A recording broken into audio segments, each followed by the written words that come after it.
you always think if you can control yourselves or ourselves within this silent enemies of us, then you can control everybody.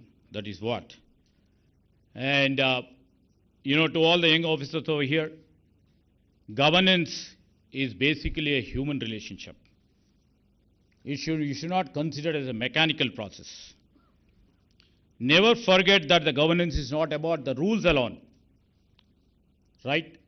You have to put your process within the rules, within the systems, within the process.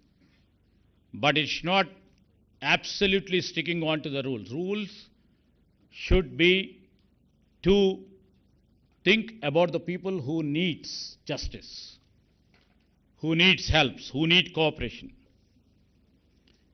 Many people will be going to different, functionary offices, a villager or a complainant waiting outside. Don't take it, one more case has been added today. And if you attend to a pensioner, don't add to the file number. And students seeking a scholarship, don't take him as, he is one more beneficiary of the code of the state. These are the citizens who would be putting their trust in the state, in whichever state you function. It is not by us, mostly by you, by officers. So it is the trust of the state conveyed through you to them.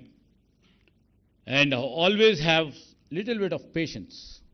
That's more important. Listening to people for a few minutes can sometimes solve by itself what, files can't do it.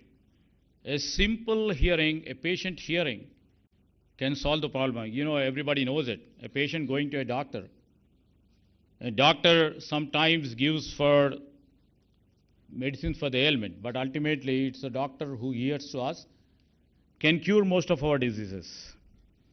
And coming down to my department, and what I'm seeing is the technology right now.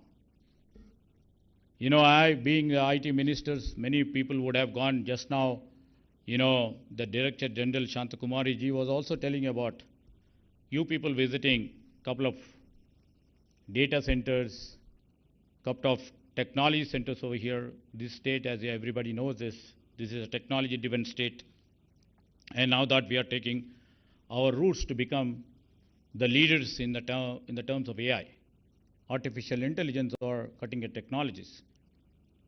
Good that you have gone to these sort of institutions where how technology can turn the administration to the next level.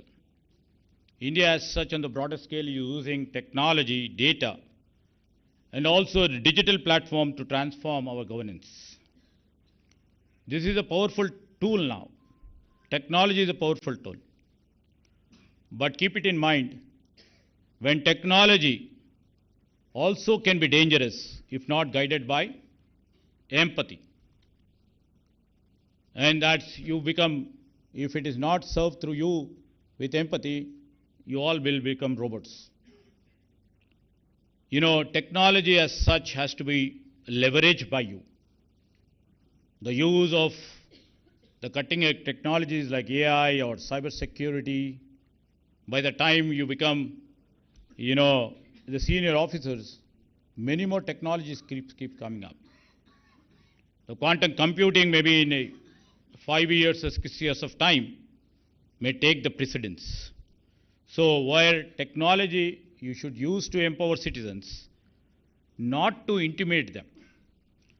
You should use for innovation, and also look, the technology should not be used never to outsource compassion. And all the young officers over here, please think before you leave office every day, ask yourself one question. Did my work today make governance more humane, more just, or more responsive? If you literally see that if you say yes once in a week, we think that you're succeeding. If your answer is yes every day, exceptionally, you will become the exceptional officer for your state, for our nation, and you will be the proudest officer for our state, and you will be the greatest asset for the nation too. And in any part of anybody's profession, keep the habit of, from the day one of your schooling till now, you have been a student. Don't leave the passion to learn each every day. Try to learn something new in terms of your administration, sometimes in terms of, innovation in terms of your administration. Now, we all believe that because you are exceptionally bright young minds who are sitting here and with great grey matter. And, while concluding, I would like to say, when you look back on your career, your greatest achievement should not be by your designation which you have held, but with the quiet knowledge you served with honesty, integrity, and courage. And many officers keep coming up, going, and thousands of officers from All India Service or central services are coming down to the state services. Many people keep coming and going. What country or the state expects from you? Absolutely not absolute perfection, nobody expects. But we or from the nation expects your sincerity and devotion and commitment and compassion to the people. And I wish, with a career, with a clean hands, clear conscience, and as a courageous citizens. With these few words, I would like to conclude. I wish you all the best, good luck, and try to do great work for the country, great work for the states which you have been given to, and great work for your departments, and trying to earn a good name